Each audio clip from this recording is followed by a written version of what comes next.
En 1995, la policía de California recibió una carta anónima en la que se identificaba un par de manos seccionadas, como las de un piloto de la Marina que había sido asesinado. La carta describía el crimen con todo detalle. Los investigadores buscaban alguna pista sobre la identidad del autor de la carta y del asesino.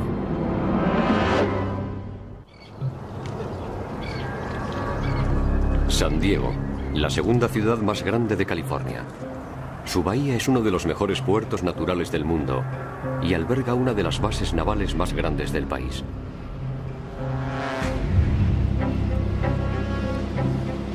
En 1994, los trabajadores de la San Diego Fibers Corporation estaban seleccionando unos cartones para reciclarlos.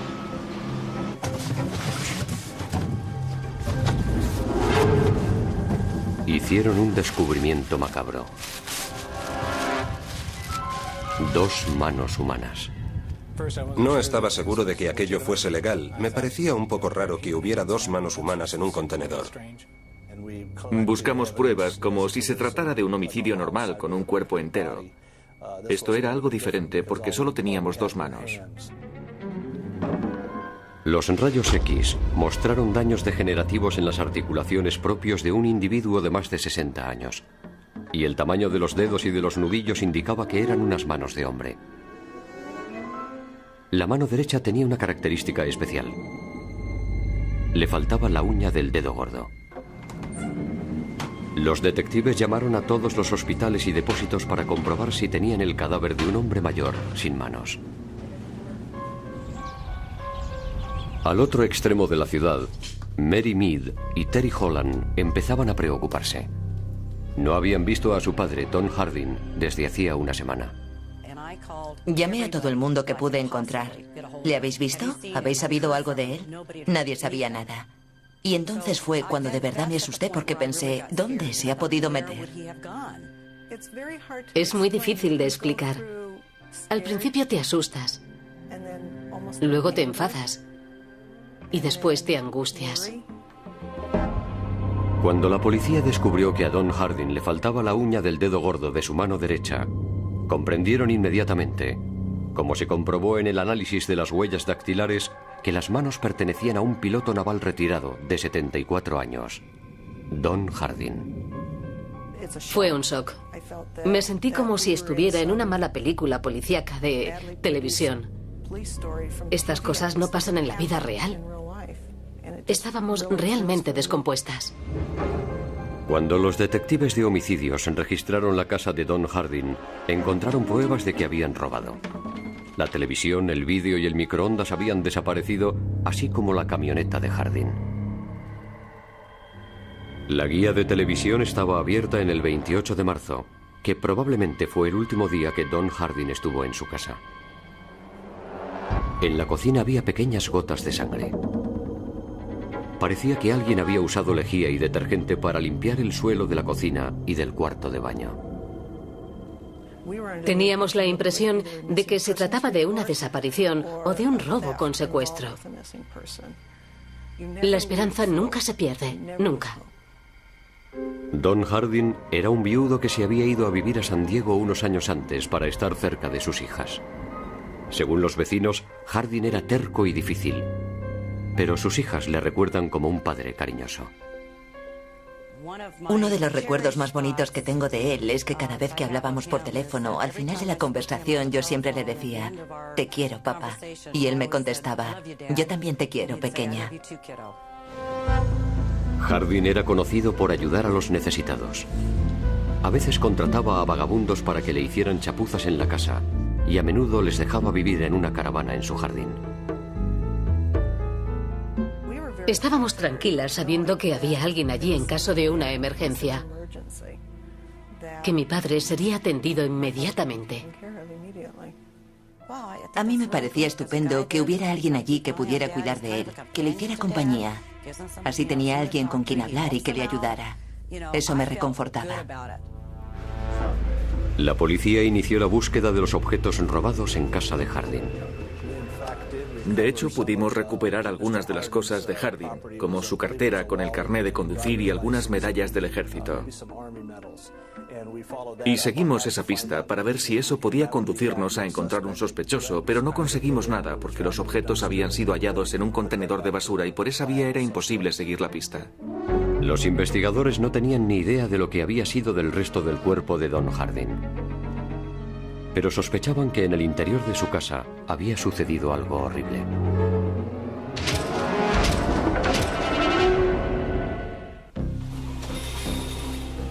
Un par de manos seccionadas aparecidas en una planta de reciclaje de San Diego fueron identificadas como las de Don Hardin, de 74 años, un piloto naval retirado. El registro de la casa de Hardin desveló pruebas de robo y violencia. Estábamos en la cocina y en el suelo había un polvo blanco muy fino, desigualmente repartido. Era obvio que alguien había utilizado algún producto para limpiar el suelo. Vimos que había sangre, manchas de sangre por toda la moqueta que iban desde la cocina, pasando por el salón y hasta el cuarto de baño. Detrás del cesto de ropa, los detectives encontraron una mancha de sangre y restos de piel humana en la salida de la calefacción. Para averiguar si la sangre había sido limpiada, los detectives utilizaron luminol, un producto químico que brilla al ponerse en contacto con el componente de hierro de la sangre, incluso después de haberla limpiado con agua y detergente. Rociar luminol en realidad no afecta a la sangre en sí misma, solo ayuda a encontrarla. No pone en peligro la prueba, solo sirve para localizar la prueba y para recrear lo que sucedió. Es conjetural, no es concluyente, pero es una técnica muy útil. Después de rociar el luminol, se apagan las luces y una cámara con película de alta sensibilidad capta las imágenes. El luminol produjo un resplandor como yo no había visto jamás. Brillaba como un árbol de Navidad. La policía encontró una enorme cantidad de sangre en el suelo de la cocina y un reguero de sangre que iba de la cocina al baño. Y en el baño había aún más sangre. Las pruebas de ADN revelaron que la sangre era de Don Hardin. La cantidad de sangre era tal que los forenses llegaron a la conclusión de que era imposible que Don Hardin hubiera sobrevivido a tan monstruoso ataque. Me acerqué al sofá, nos sentamos y me dijo: tenemos pruebas fehacientes de que tu padre fue asesinado en la cocina y desmembrado en el baño. Y está muerto. Con toda seguridad, está muerto. Tardé bastante tiempo en asimilarlo. Cuesta mucho creerlo. Siempre te preguntas, ¿por qué? ¿Qué ha podido provocar una cosa así? Hardin llevaba una vida sencilla de jubilado, similar a la de otros retirados en San Diego. ¿Quién podía quererle muerto? ¿Y quién podía haber llegado al extremo de cometer semejante crimen? El día antes de su desaparición, los vecinos vieron a Don Hardin con uno de los vagabundos a los que permitía dormir en una caravana en el jardín. Se llamaba Dale Whitmer, un pordiosero de 41 años que estaba fichado por la policía como vagabundo y borracho, pero que carecía de antecedentes de violencia. Se dirigió al coche con algo envuelto en una tela y lo dejó en el asiento de atrás. Whitmer negó tener conocimiento del paradero de Don Hardin. Whitmer dijo que Hardin le había prestado su camioneta, pero que no le había vuelto a ver. Dijo que hacía años que trabajaba para Hardin esporádicamente y que consideraba al viejo como un padre, cosa que no compartían sus amigos y vecinos. Dale les había dicho a los vecinos que el viejo le molestaba, que le sacaba de quicio y que estaba harto de que el viejo siempre le estuviera pinchando, insultándole y ridiculizándole.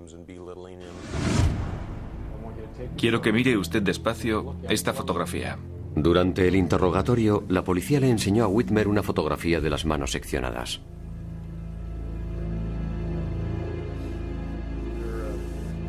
Son las manos de Don Hardin. Cuando le preguntamos si él sabía algo, solo dijo que estaba acostumbrado a verlas a lo largo del año que habían estado juntos y que simplemente las reconocía como las manos del señor Harding. Pero Whitmer no dijo nada más. Cuando la policía le pidió que se sometiera al detector de mentiras, se negó. Las huellas digitales de Whitmer aparecieron en el interior de la casa de Harding, cosa que era normal dado que hacía trabajos sueltos para él. El señor Whitmer se mantuvo imperturbable. Habló con nosotros y nos contestó a todas las preguntas que le hicimos y simplemente nos dijo: no sé dónde estará. Me pidió que le hiciera unos encargos. Iba conduciendo su camioneta porque él me la dejó. Me pidió que sacara unas cosas de su casa y que se las diera a otras personas. Y lo hice. Al carecer de pistas, el caso de la desaparición de Don Harding quedó prácticamente parado durante más de un año. Hasta un día en que la policía recibió una carta anónima que contenía detalles sobre el asesinato de Don Harding que no habían trascendido al público.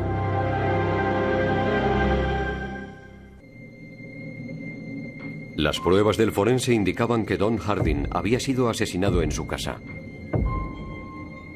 Pero lo único que habían encontrado los investigadores eran sus manos. Después de más de un año de la desaparición de Don Harding, la policía recibió un soplo. Llegó una carta anónima a la comisaría central que contenía detalles sobre el asesinato de Don Harding.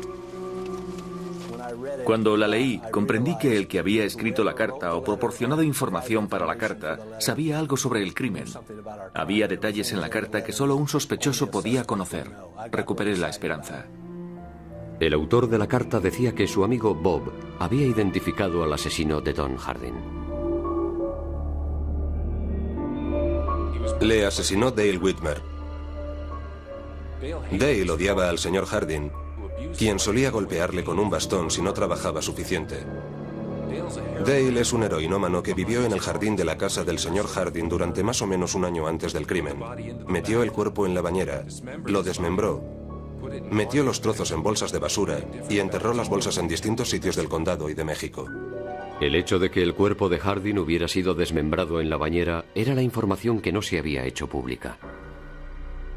La carta continuaba diciendo que Bob no iría a testificar contra Dale Whitmer. Le pedí que se pusiera en contacto directo con ustedes, pero no se sentía con ánimo de hacerlo. Bob está convencido de que Dale sabe que él es la fuente de información y quizá intente silenciarle o causarle algún daño. Estaba claro que el autor de la carta quería ayudar, pero no deseaba involucrarse. Buena suerte, detective. Los médicos forenses del Departamento de Policía de San Diego analizaron la carta y examinaron el matasellos buscando una pista de su origen. La carta no llevaba sellos, pero sí la marca de franqueo concertado que suelen utilizar las empresas. Cada carta con franqueo concertado lleva un número en el sobre que corresponde al número de registro. Pero el remitente había tapado el número con tinta blanca, con idea de ocultar el origen de la carta. Nosotros buscamos pruebas de rasgos, pruebas ocultas y, en este caso, pruebas borradas. Y a veces encontramos algo que nos permite saber el origen del documento, pero no siempre. La utilización de lo que se conoce como comparador de espectro de vídeo, que tiene varios tipos de luces y una combinación de filtros, a menudo revela lo que hay escondido bajo la tinta y los rotuladores. Los primeros intentos para descifrar el número de registro fracasaron. Entonces, Hugh Kaufman, el técnico que manejaba el aparato, intentó buscarlo por el otro lado del sobre cortándolo en dos trozos. Utilizó una luz azul verdosa para penetrar la tinta blanca y funcionó. Era una imagen bastante clara. El detective Lange la vio e inmediatamente dijo: ahí está. El número de registro era 5197451. Las iniciales PB correspondían al fabricante Pitney Bowes. El número de registro reveló el estado, la ciudad el nombre de la calle y la dirección de la oficina en la que se había pagado el franqueo. La empresa se llamaba Davis Capital Management y estaba en La Mesa, California. El propietario era Mark Davis, quien a su vez era obispo de una iglesia mormona. Cuando le interrogó la policía, Davis admitió haber escrito la carta anónima y que el que le había dado la información era un parroquiano de su iglesia. Pero Davis se negó a dar el nombre de su fuente basándose en el privilegio existente entre un sacerdote y un miembro de la iglesia. Los fiscales llevaron a Mark Davis a juicio y el juez falló en contra. El truco del privilegio religioso no es absoluto, en el sentido de que no toda comunicación con un sacerdote está protegida. En este caso, el juez consideró que en realidad Mark Davis no estaba protegido por el secreto de confesión o privilegio religioso. El tribunal dictaminó que la información pudo haber sido privilegiada antes, pero una vez que Davis escribió la carta a la policía, había dejado de serlo. Mark Davis aceptó el dictamen del tribunal y dio el nombre de la persona que le había dado la información. Bob era la hija de Dale Whitmer, Andrea. Fue la testigo más tramposa, más difícil y más sensible que habíamos tenido nunca. Porque adoraba a su padre a pesar de que había matado a aquel hombre, cosa que es natural. Por otro lado, ella no esperaba que la descubrieran y se vio metida en esto. Dale Whitmer fue detenido y acusado de asesinato. Díganos su nombre completo. Dale Carroll Whitmer. El 15 de septiembre de 1997, Dale Whitmer fue procesado por el asesinato de Don Hardin. Se declaró inocente. La principal testigo contra él, su hija Andrea, se encontraba en una posición difícil. Si miente en el estrado para proteger a su padre, traiciona a su Dios.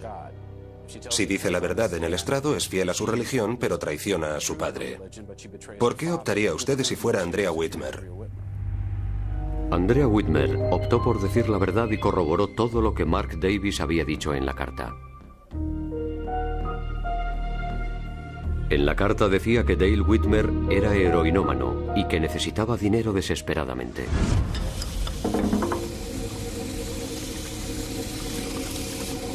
Los fiscales mantenían que el 24 de marzo de 1994, Dale Whitmer entró en la cocina de Don Hardin y le mató.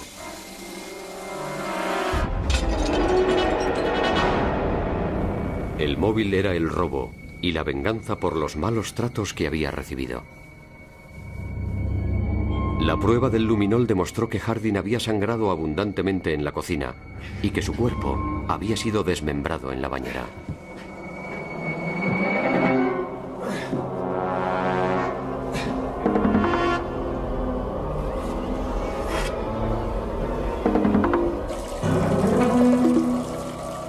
Se hallaron restos de sangre y de tejido humano detrás del cesto de la ropa en la rejilla de la calefacción. Whitmer limpió la sangre con agua y detergente, pero el hierro que hay en la sangre fue fácilmente detectado por el luminol. Whitmer se llevó la televisión, el vídeo y el microondas de Hardin y los vendió para comprar drogas.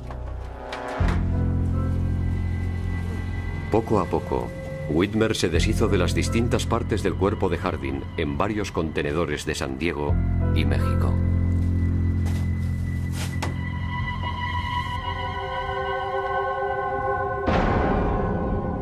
Las manos fueron lo único que se recuperó del cuerpo de Don Hardin. El jurado declaró a Dale Whitmer culpable de homicidio en segundo grado.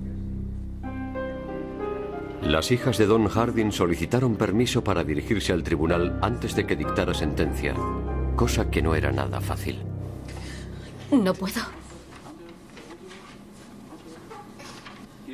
Uno no puede burlar a la justicia después de haber cometido un crimen tan horrible. Agradezco que sea ingresado en prisión porque así no podrá destrozar a otra familia. Esto ha renovado mi fe en el sistema judicial.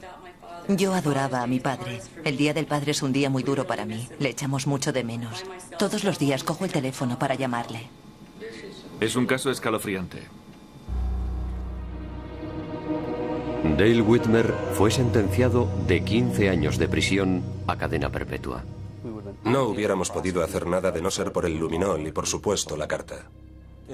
Hubiera quedado sin resolver. Existía la probabilidad de haber llegado a saber quién había sido, pero nunca hubiéramos podido demostrarlo. Evidentemente, encontrar las manos ya era importante, pero los forenses nos permitieron examinar la casa, lo cual nos sirvió para descubrir la gran cantidad de sangre que se había derramado en el escenario del crimen. Pero, por supuesto, el sobre de la carta supuso la pista fundamental para resolver el caso. Espero que con toda la tecnología que tienen los forenses, todo el que crea que puede cometer un crimen así, se pare a pensar antes de hacerlo. Porque con todas las nuevas técnicas que tienen ahora los forenses, les van a coger.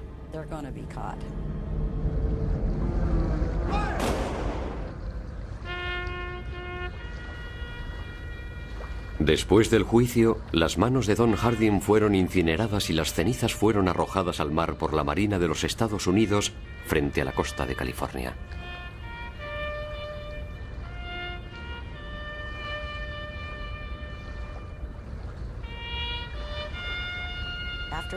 Cuando pasó todo, nos sentimos mucho mejor. Dijimos, por fin ha acabado todo. Papá ya ha tenido un entierro digno en el mar. Se ha acabado. Esa era su última voluntad. Y cumplimos con ella.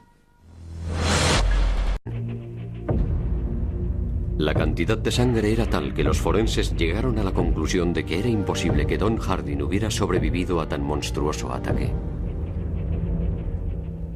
Me acerqué al sofá, nos sentamos y me dijo, tenemos pruebas fehacientes de que tu padre fue asesinado en la cocina y desmembrado en el baño. Y está muerto. Con toda seguridad, está muerto. Tardé bastante tiempo en asimilarlo. Cuesta mucho creerlo. Siempre te preguntas, ¿por qué? ¿Qué ha podido provocar una cosa así? Harding llevaba una vida sencilla de jubilado, similar a la de otros retirados en San Diego. ¿Quién podía quererle muerto? ¿Y quién podía haber llegado al extremo de cometer semejante crimen? El día antes de su desaparición, los vecinos vieron a Don Harding con uno de los vagabundos a los que permitía dormir en una caravana en el jardín. Se llamaba Dale Whitmer, un pordiosero de 41 años que estaba fichado por la policía como vagabundo y borracho, pero que carecía de antecedentes de violencia. Se dirigió al coche con algo envuelto en una tela y lo dejó en el asiento de atrás. Whitmer negó tener conocimiento del paradero de Don Harding. Whitmer dijo que Harding le había prestado su camioneta, pero que no le había vuelto a ver. Dijo que hacía años que trabajaba para Harding esporádicamente y que consideraba al viejo como un padre, cosa que no compartían sus amigos y vecinos.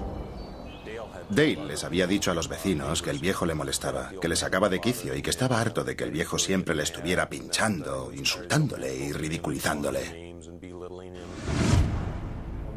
Quiero que mire usted despacio esta fotografía. Durante el interrogatorio, la policía le enseñó a Whitmer una fotografía de las manos seccionadas.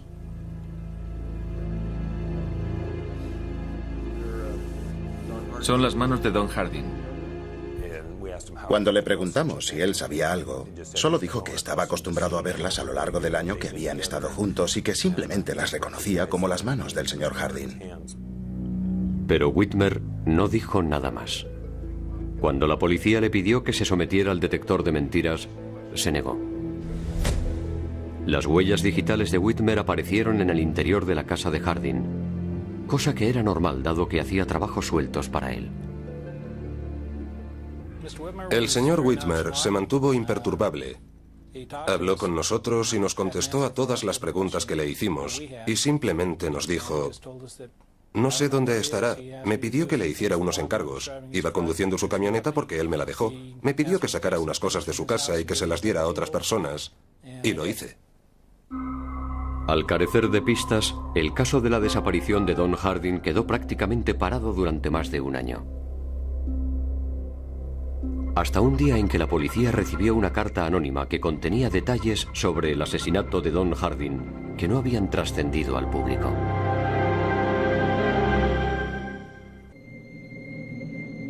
Las pruebas del forense indicaban que Don Harding había sido asesinado en su casa. Pero lo único que habían encontrado los investigadores eran sus manos. Después de más de un año de la desaparición de Don Harding, la policía recibió un soplo. Llegó una carta anónima a la comisaría central que contenía detalles sobre el asesinato de Don Harding. Cuando la leí, comprendí que el que había escrito la carta o proporcionado información para la carta sabía algo sobre el crimen. Había detalles en la carta que solo un sospechoso podía conocer. Recuperé la esperanza. El autor de la carta decía que su amigo Bob había identificado al asesino de Don Harding. Le asesinó Dale Whitmer. Dale odiaba al señor Harding, quien solía golpearle con un bastón si no trabajaba suficiente. Dale es un heroinómano que vivió en el jardín de la casa del señor Harding durante más o menos un año antes del crimen. Metió el cuerpo en la bañera, lo desmembró, metió los trozos en bolsas de basura y enterró las bolsas en distintos sitios del condado y de México. El hecho de que el cuerpo de Harding hubiera sido desmembrado en la bañera era la información que no se había hecho pública. La carta continuaba diciendo que Bob no iría a testificar contra Dale Whitmer. Le pedí que se pusiera en contacto directo con ustedes, pero no se sentía con ánimo de hacerlo. Bob está convencido de que Dale sabe que él es la fuente de información y quizá intente silenciarle o causarle algún daño. Estaba claro que el autor de la carta quería ayudar, pero no deseaba involucrarse. Buena suerte, detective. Los médicos forenses del Departamento de Policía de San Diego analizaron la carta y examinaron el matasellos buscando una pista de su origen. La carta no llevaba sellos, pero sí la marca de franqueo concertado que suelen utilizar las empresas. Cada carta con franqueo concertado lleva un número en el sobre que corresponde al número de registro. Pero el remitente había tapado el número con tinta blanca, con idea de ocultar el origen de la carta. Nosotros buscamos pruebas de rasgos, pruebas ocultas, y en este caso pruebas borradas. Y a veces encontramos algo que nos permite saber el origen del documento, pero no siempre.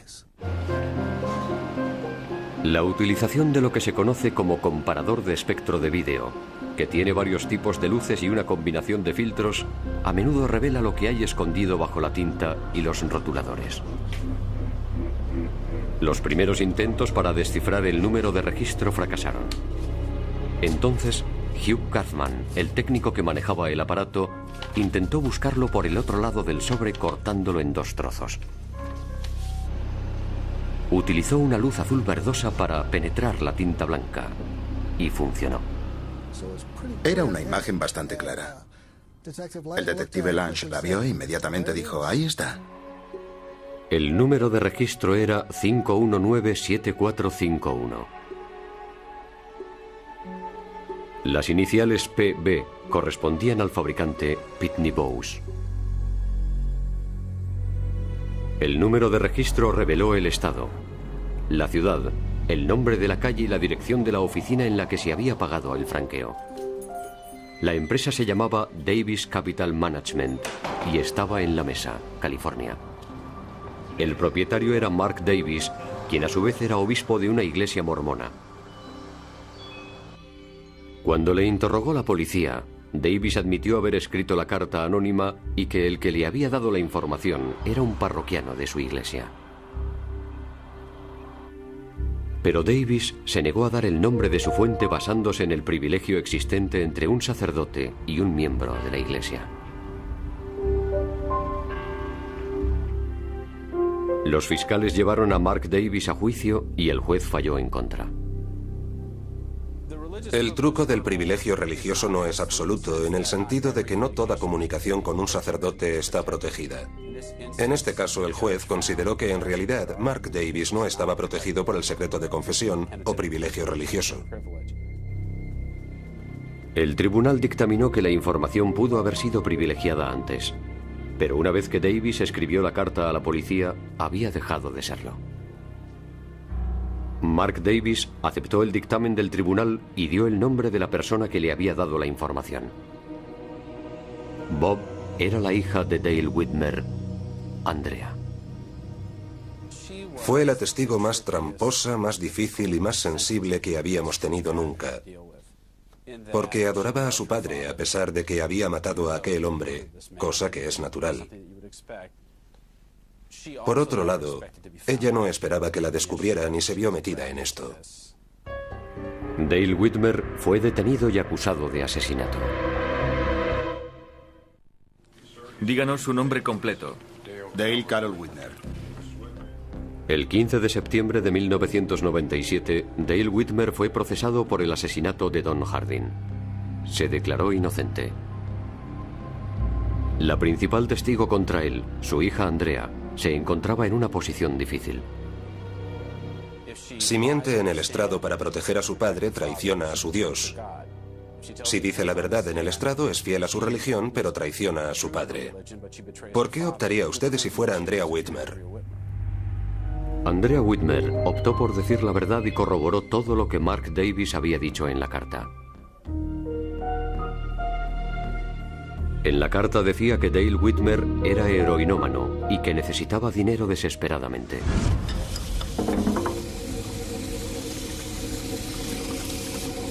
Los fiscales mantenían que el 24 de marzo de 1994, Dale Whitmer entró en la cocina de Don Hardin y le mató.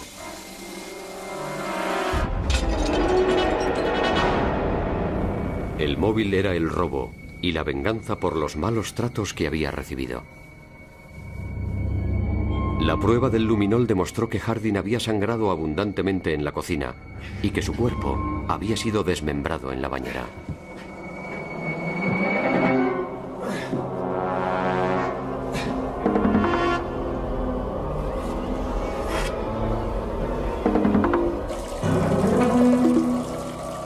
Se hallaron restos de sangre y de tejido humano detrás del cesto de la ropa en la rejilla de la calefacción. Whitmer limpió la sangre con agua y detergente, pero el hierro que hay en la sangre fue fácilmente detectado por el luminol. Whitmer se llevó la televisión, el vídeo y el microondas de Hardin y los vendió para comprar drogas. Don Hardin era un viudo que se había ido a vivir a San Diego unos años antes para estar cerca de sus hijas. Según los vecinos, Hardin era terco y difícil, pero sus hijas le recuerdan como un padre cariñoso.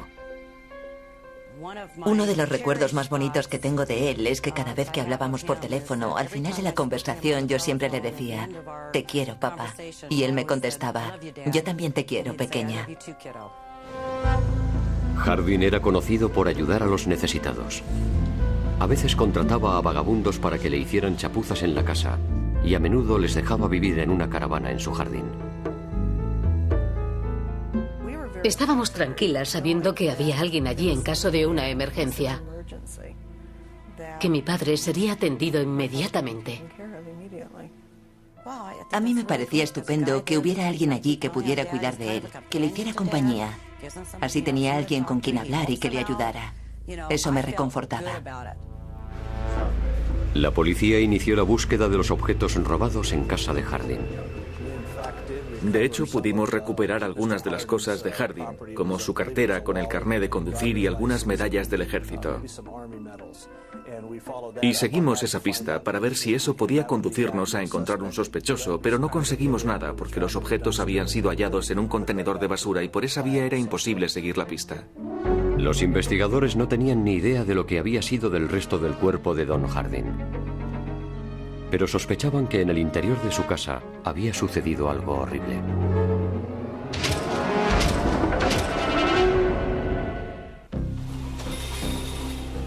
Un par de manos seccionadas aparecidas en una planta de reciclaje de San Diego fueron identificadas como las de Don Hardin, de 74 años, un piloto naval retirado.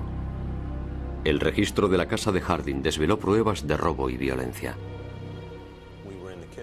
Estábamos en la cocina y en el suelo había un polvo blanco muy fino, desigualmente repartido.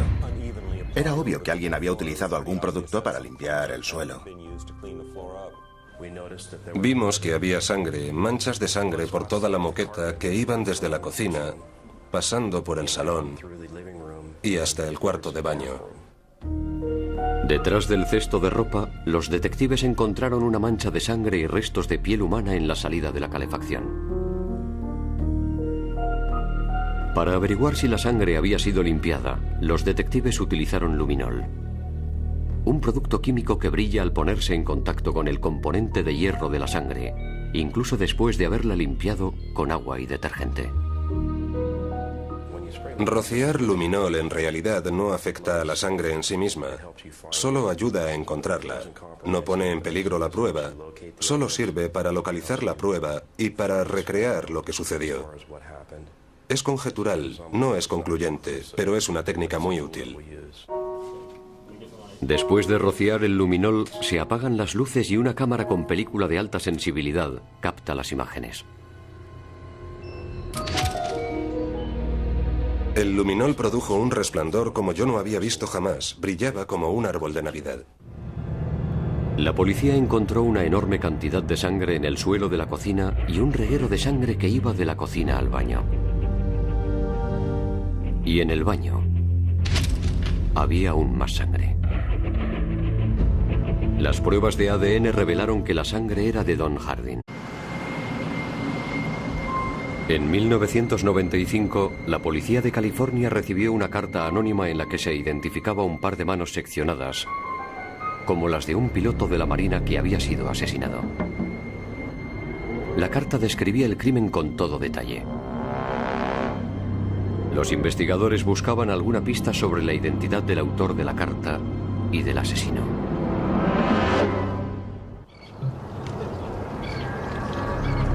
San Diego, la segunda ciudad más grande de California.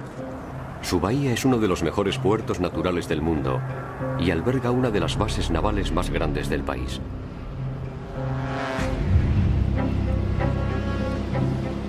En 1994, los trabajadores de la San Diego Fibers Corporation estaban seleccionando unos cartones para reciclarlos.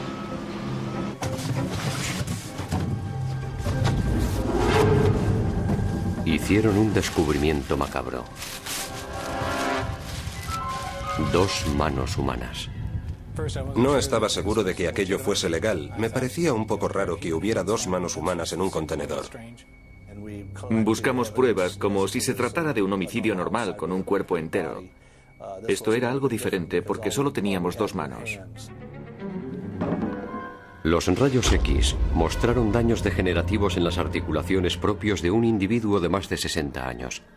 Y el tamaño de los dedos y de los nudillos indicaba que eran unas manos de hombre. La mano derecha tenía una característica especial. Le faltaba la uña del dedo gordo.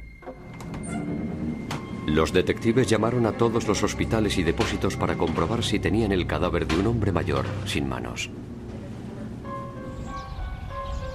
Al otro extremo de la ciudad, Mary Mead y Terry Holland empezaban a preocuparse.